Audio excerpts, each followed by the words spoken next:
हे मुळात विरोधकांचं काम विरोध करणं, तक्रार करणं आहे.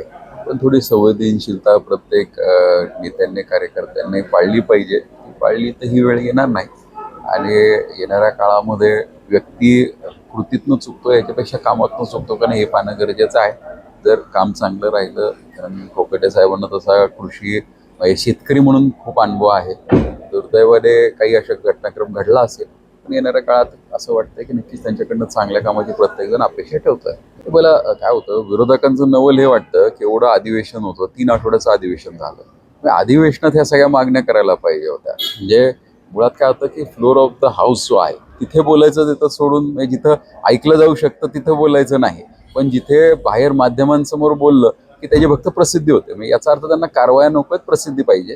तर कारवाया खरंच पाहिजे असतं तर ह्यांनी सर्वांनी विरोधकांनी विधानसभेमध्ये आवाज उठवला असता. दुर्दैवाने तिथे आवाज उठवताना काही ते दिसले नाही की जेवढे अग्रेसिव्ह व्हायला पाहिजे होते तेवढे अग्रेसिव्ह दिसले नाही तिथे.